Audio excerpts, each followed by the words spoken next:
Mga kagabay, magandang hapon, magandang gabi, magandang umaga, magandang tanghali.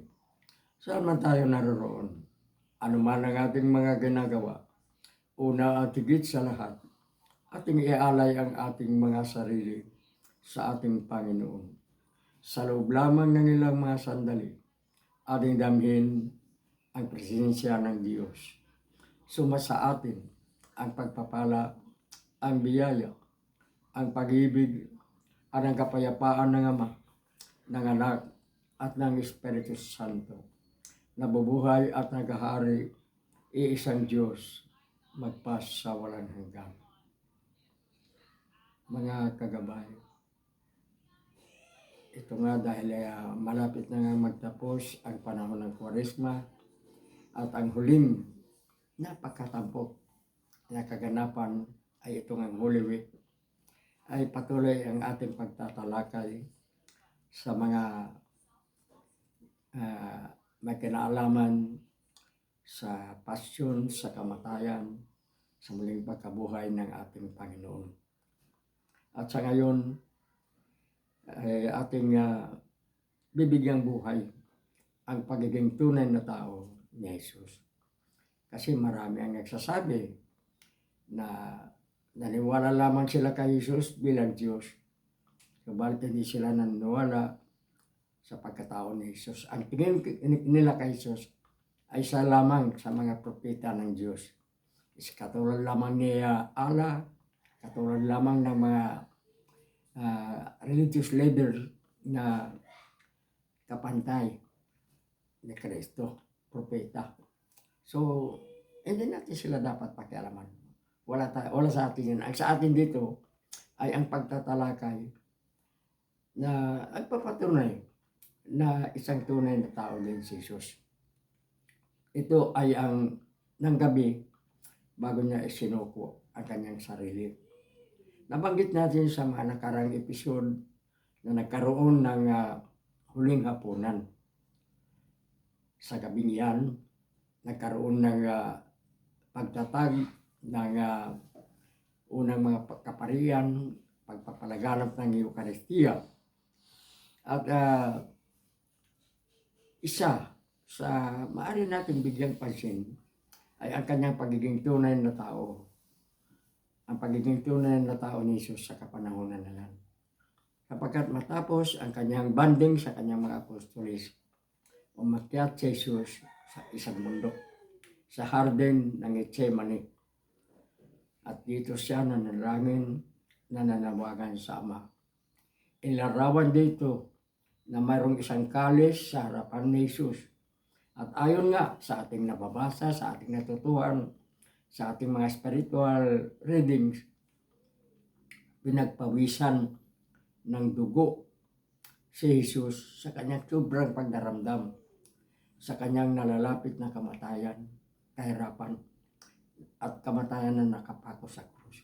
Naramdaman niya bilang isang tao. Sapagkat sa kanyang pagka-Diyos, hindi niya nararamdaman yun. Walang anumang maramdamang sakit ang Diyos.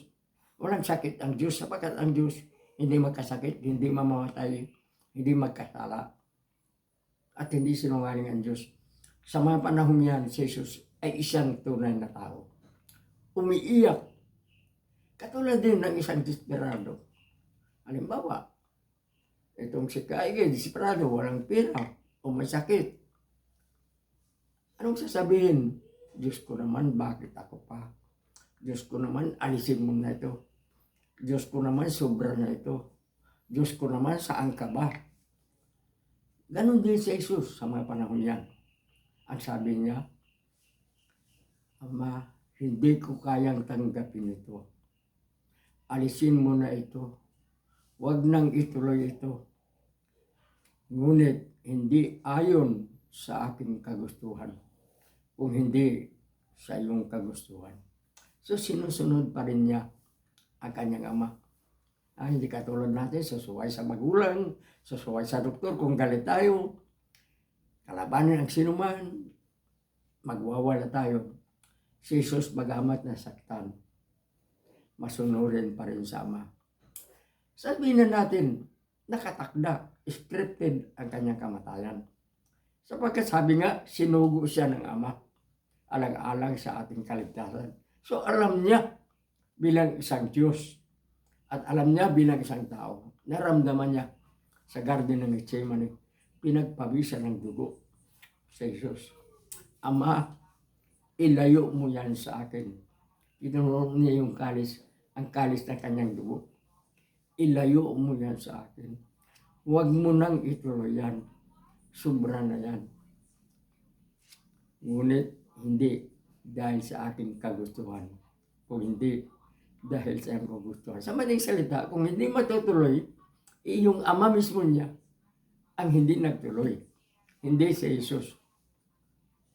Ang ibig sabihin, tanggap niya ng buong buo ang kanyang kamatayan.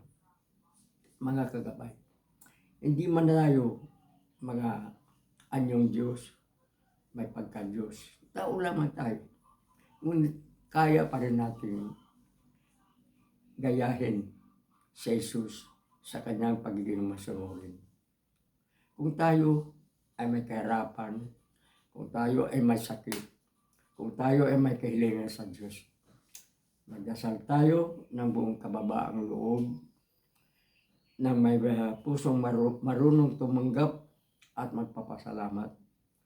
At higit sa lahat, sumusunod sa kagustuhan ng Panginoon at may matibay at matatag na pananalig at pagtitiwala sa Diyos.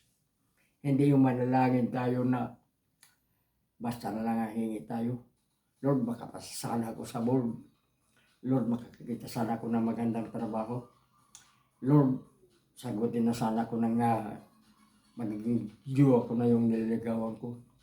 Hindi ganun. Ang mga panalangin, huwag masyadong personal. Pangkalahatan. Hindi lamang para sa ating sarili, para sa ating kapwa. Ibahagi natin ang ating panalangin. Ipanalangin natin ang ating mga sarili at ipanalangin natin ang ating kapwa. Tulad ng pagpanalangin natin para sa ating mga sarili. Ngunit higit sa lahat,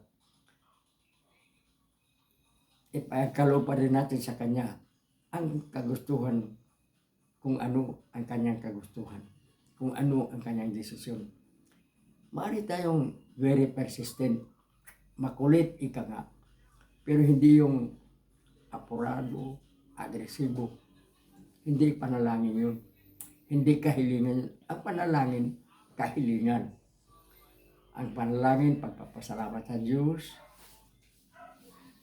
pagtanggap ng pagkakasala, paghingi ng kapatawaran ng pagkakasala, pagpapatawad sa nagkakasala, at ang paghingi ng karagdagan pang biyaya.